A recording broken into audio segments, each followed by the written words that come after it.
warahmatullahi wabarakatuh. Welcome to PPKN Indonesia. Jangan lupa untuk subscribe, like, komen, dan jangan lupa untuk nyalain lonceng notifikasinya agar kalian terus update informasi dari channel PPKN Indonesia. Ku gendong tas merahku di pundak. Selamat pagi semua, ku nantikan dirimu. Lalu, apa itu IPTEK? IPTEK adalah singkatan dari Ilmu Pengetahuan dan Teknologi, yaitu suatu sumber informasi yang dapat meningkatkan pengetahuan ataupun wawasan seseorang di bidang teknologi. Dampak positif dan negatif dari IPTEK. Dampak positif: memberikan berbagai kemudahan, memperluas mudahnya mengakses berbagai informasi, memperluas wawasan serta pengetahuan. Dampak negatif: penyalahgunaan saat mengakses IPTEK, maraknya sifat malas, kurangnya rasa bersosialisasi karena pengaruh penggunaan teknologi. Pengaruh positif kemajuan IPTEK di berbagai aspek. 1. Aspek politik, berhubungan dengan penyelenggaraan negara, yaitu pemerintah, tugas pemerintah, wewenang pemerintah, dan cara memperoleh hubungan pemerintah dengan rakyat maupun antar negara. Pengaruh positif IPTEK terhadap aspek politik, yaitu 1. Memberikan dorongan bagi konsolidasi demokrasi, 2. Menegakkan nilai-nilai demokrasi, 3. Adanya peranan besar rakyat dalam pengembangan pemerintah, 4. Dapat menyampaikan informasi mengenai politik secara cepat, 5. Meningkatkan hubungan kerjasama antar daerah, 6. Meningkatkan hubungan diplomatik antara negara. 2. Aspek ekonomi, yaitu aktivitas manusia yang berhubungan dengan produksi, distribusi, dan konsumsi terhadap barang atau jasa. Pengaruh positif IPTEK terhadap aspek ekonomi. 1. Meningkatnya investasi asing di Indonesia. 2.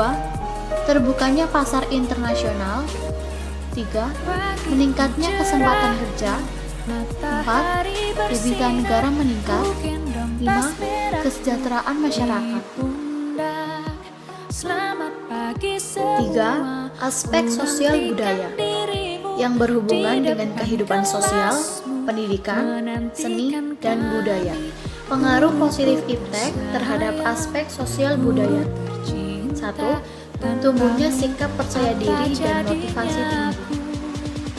Contohnya, mampu bersaing dengan negara-negara lain. 2.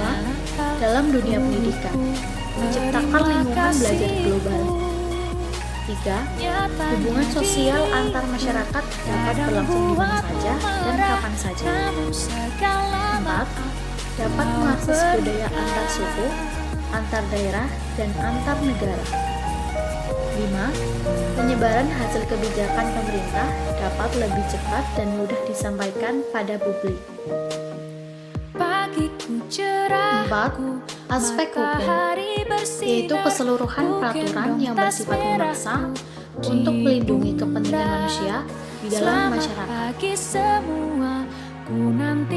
Pengaruh positif IPTEK terhadap aspek hukum. 1. Banyak produk dari perkembangan IPTEK yang membantu penegak hukum dalam mengurangi kejahatan. 2. Penegak hukum mudah mengontrol dengan tanggap permasalahan yang terjadi di masyarakat. 3. Dengan berkembangnya IPTEK, masyarakat mudah memahami hukum. 4. Dengan berkembangnya IPTEK, dapat menyampaikan berita dengan cepat. 5. Pengawasan terhadap hukum mudah dilakukan. 6. Menguatnya tuntutan terhadap tugas penegak hukum agar lebih profesional, transparan, dan dapat dipertanggungjawabkan. 5. Aspek pertahanan dan keamanan merupakan kondisi dinamis atau suatu kondisi yang terus berubah-ubah dalam kehidupan manusia dengan rasa aman dan membina potensi kekuatan wilayah dalam semua aspek kehidupan. Pengaruh positif iptek terhadap aspek pertahanan dan keamanan. 1. Adanya iptek mempercepat penyampaian informasi sehingga mempercepat pengambilan keputusan. 2. Mencegah terjadinya serangan. 3. Meningkatnya keandalan teknologi persenjataan dengan rekayasa hardware and software. 4. Merekrutmen personel militer dengan basis teknologi informasi. 5. Membantu pengawasan dalam menjaga keutuhan Negara Kesatuan Republik Indonesia. Guruku, terima kasih.